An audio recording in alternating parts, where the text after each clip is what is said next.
여러분 안녕하세요. 이상호 목사입니다. 당신을 위한 지혜 19번째 시간인데요.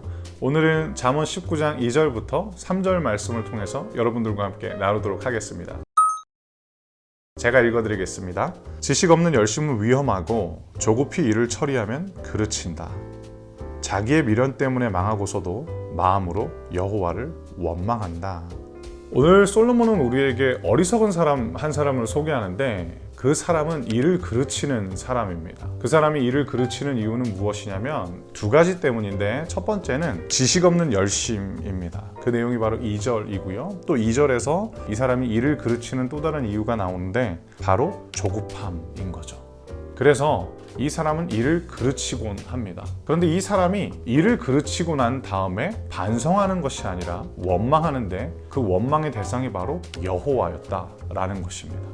자기가 지식이 없었고 자기가 조급했는데 그거는 생각하지 않고 하나님이 들어주지 않으셨다라고 해석했던 것 같아요. 그러니까 하나님에 대해서 잘 알지 못하고 자기 자신에 대해서 또 잘 알지 못하다 보니까 반성을 했을 때는 회복과 개선의 여지가 있는데 원망으로 끝나다 보니까 계속해서 그 그르치는 악순환을 반복하게 되는 그 어리석은 사람을 오늘 솔로몬이 우리에게 소개하고 있는 거죠. 저는 이 말씀을 보면서 엄청 찔렸습니다. 왜냐하면 제가 성격이 급하거든요.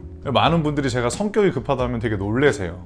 말도 좀 천천히 하고 그냥 보기에 약간 순해 보여가지고 제가 그냥 되게 온유하고 느긋느긋한 줄 아시는데 제가 엄청 성급한 편입니다. 그래서 제가 이 잠언 19장을 읽으면서 야, 이거 완전 내 얘기구나 라고 생각을 하게 되더라고요. 이 지식 없는 열심이라는 것은 충동에 이끌리는 선택을 의미하기도 하거든요. 충동적이고 조급하기 때문에 일을 그르쳤던 것이지 하나님이 들어주지 않으셨기 때문이 아니다라는 이 말씀, 여러분에게는 어떻게 다가오세요? 저는 오늘 이 당신을 위한 지혜 19번째 시간에는 한 가지 습관을 여러분들에게 말씀드리고 마치려고 하는데 바로 기도입니다. 기도가 조급함과 성급함을 우리 마음 가운데, 우리들의 삶 가운데 몰아내 줄 수 있는 최고의 방법이라고 제가 말씀드릴 수 있는데요. 기도는 충동적인 나를 잠시 하나님 앞에 세우게 하는 하나님과의 대화이기 때문인 거죠. 처음에는 우리가 하나님께 도와달라고 기도할 수도 있고 하나님께 인도해 달라고 기도할 수도 있어요. 그런데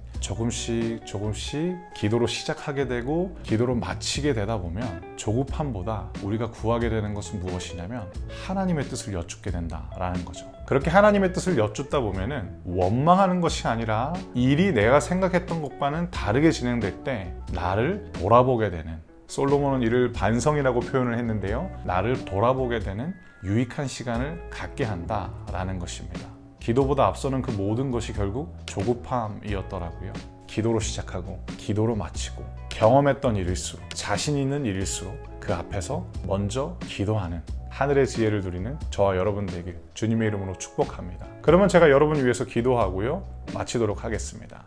하나님, 조급해지지 않도록 언제나 기도하고 시작하게 하여 주시옵소서. 기도보다 앞서는 모든 조급함으로부터 결별하게 하여 주시옵소서. 기도하고 시작하고 기도하고 마치고 다시 또 기도하고 시작하기에 어리석은 자가 되는 것이 아니라, 또 하나님을 원망하는 자가 아니라 하나님께 감사하는 하늘의 지혜를 누리는 우리 되게 하옵소서. 이 모든 말씀 우리에게 하나님 아버지를 선물해 주신 예수님의 이름으로 기도드렸습니다. 아멘.